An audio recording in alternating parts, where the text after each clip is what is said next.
पुरुषोत्तम बनता है। जब श्री राम अयोध्या से वनवास को गए तो वे युवराज राम थे, लेकिन जब लौटे तो मर्यादा पुरुषोत्तम बन करके आए और उनके मर्यादा पुरुषोत्तम बनने में महर्षि वशिष्ठ का ज्ञान, महर्षि विश्वामित्र की दीक्षा, महर्षि अगस्त्य का मार्गदर्शन, निषाद राज की मित्रता, मां शबरी की ममता, भक्त हनुमान का समर्पण, इन सब की अनगिनत ऐसे लोगों की महत्वपूर्ण भूमिका रही है। साथियों, विकसित भारत बनाने के लिए भी समाज की इसी सामूहिक शक्ति की आवश्यकता है। मुझे बहुत खुशी है कि राम मंदिर का दिव्य प्रांगण भारत के सामूहिक सामर्थ्य की भी चेतना स्थली बन रहा है। यहां 7 मंदिर बने हैं। यहां माता शबरी का मंदिर बना है, जो जनजातीय समाज के प्रेम भाव और आतिथ्य परंपरा की प्रतिमूर्ति है। यहां निषादराज का मंदिर बना है। ये उस मित्रता का साक्षी है जो साधन नहीं, साध्य को, उसकी भावना को पूजती है।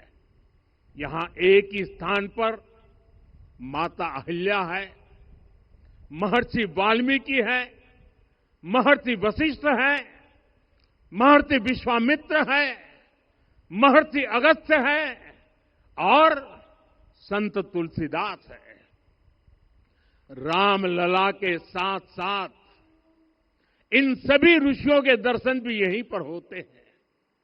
यहां जटायु जी और गिलहरी की मूर्तियां भी है, जो बड़े संकल्पों की सिद्धि के लिए हर छोटे से छोटे प्रयास के महत्व को दिखाती है। मैं आज हर देशवासी से कहूंगा कि वो जब भी राम मंदिर आए तो सप्त मंदिर के दर्शन भी अवश्य करें। ये मंदिर हमारी आस्था के साथ साथ मित्रता, कर्तव्य और सामाजिक सद्भाव के मूल्यों को भी शक्ति देते हैं। साथियों, हम सब जानते हैं, हमारे राम भेद से नहीं, भाव से जुड़ते हैं। उनके लिए व्यक्ति का कुल नहीं, उसकी भक्ति महत्वपूर्ण है। उन्हें वंश नहीं, मूल्य प्रिय है। उन्हें शक्ति नहीं, सहयोग महान लगता है। आज हम भी उसी भावना से आगे बढ़ रहे हैं। पिछले 11 वर्षों में महिला, दलित, पिछड़े, अति पिछड़े, आदिवासी, वंचित, किसान, श्रमिक, युवा, हर वर्ग को विकास के केंद्र में रखा गया है।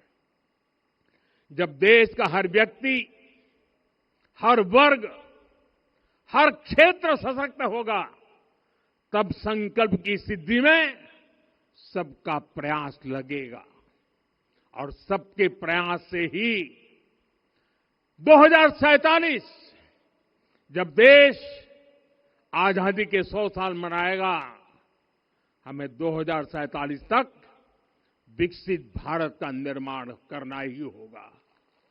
साथियों, रामलला की प्राण प्रतिष्ठा के ऐतिहासिक अवसर पर मैंने राम से राष्ट्र के संकल्प की चर्चा की थी। मैंने कहा था कि हमें आने वाले 1000 वर्षों के लिए भारत की नींव मजबूत करनी है। हमें याद रखना है, जो सिर्फ वर्तमान का सोचते हैं वो आने वाली पीढ़ियों के साथ अन्याय करते हैं। हमें वर्तमान के साथ साथ भावी पीढ़ियों के बारे में भी सोचना है, क्योंकि हम जब नहीं थे ये देश तब भी था, जब हम नहीं रहेंगे ये देश तब भी रहेगा। हम एक जीवंत समाज है, हमें दूरदृष्टि के साथ ही काम करना होगा। हमें आने वाले दशकों, आने वाली सदियों को ध्यान में रखना ही होगा। और साथियों, इसके लिए भी हमें प्रभु राम से सीखना होगा।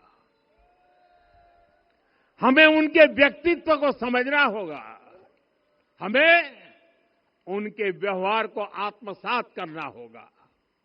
हमें याद रखना होगा, राम यानी आदर्श, राम यानी मर्यादा, राम यानी जीवन का सर्वोच्च चरित्र, राम यानी सत्य और पराक्रम का संगम। दिव्य गुणे शक्र समो रामः सत्य पराक्रमः।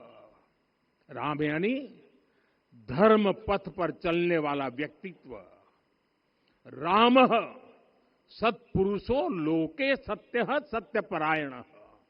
राम यानी जनता के सुख को सर्वोपरि रखना, प्रजा सुखत्वे चंद्रस्य। राम यानी धर्म और क्षमा का दरिया। वसुधाया क्षमा गुणे है। राम यानी ज्ञान और विवेक की पराकाष्ठा। बुद्ध या बृहस्पति तुल्य। राम यानी कोमलता में दृढ़ता। मृदु पूर्वज भाषते।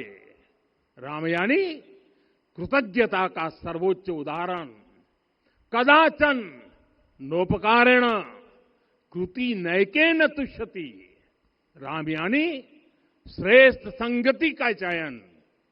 शीला वृद्धे ज्ञान वृद्धे वयोवृद्धे च सज्जनै। राम यानी विनम्रता में महाबल।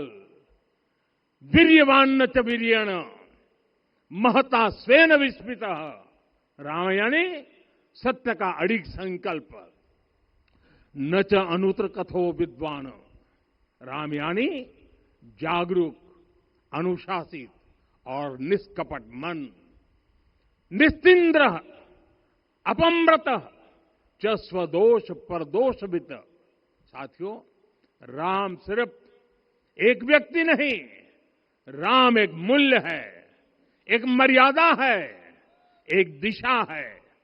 अगर भारत को साल 2047 तक विकसित बनाना है, अगर समाज को सामर्थ्यवान बनाना है, तो हमें अपने भीतर राम को जगाना होगा। हमें अपने भीतर के राम की प्राण प्रतिष्ठा करनी होगी। और इस संकल्प के लिए आज से बेहतर दिन और क्या हो सकता है। साथियों, 25 नवंबर का यह ऐतिहासिक दिन अपनी विरासत पर गर्व का एक और अद्भुत क्षण लेकर आया है। इसकी वजह है धर्म ध्वजा पर अंकित कोविदार वृक्ष। ये कोविदार वृक्ष इस बात का उदाहरण है कि जब हम अपनी जड़ों से कट जाते हैं तो हमारा वैभव इतिहास के पन्नों में दब जाता है। साथियों, जब भरत अपनी सेना के साथ चित्रकूट पहुंचे तो लक्ष्मण ने दूर से ही अयोध्या की सेना को पहचान लिया। ये कैसे हुआ, इसका वर्णन वाल्मीकि जी ने किया है। और वाल्मीकि जी ने क्या वर्णन किया है? उन्होंने कहा है, विराजित उद्गत स्कंधम कोविदार ध्वज रथे। लक्ष्मण कहते हैं, राम, सामने जो तेजस्वी प्रकाश में विशाल वृक्ष जैसा ध्वज दिखाई दे रहा है, वही अयोध्या की सेना का ध्वज है, उस पर कोविदार का शुभ चिन्ह अंकित है। साथियों, आज जब राम मंदिर के प्रांगण में कोविदार फिर से प्रतिष्ठित हो रहा है,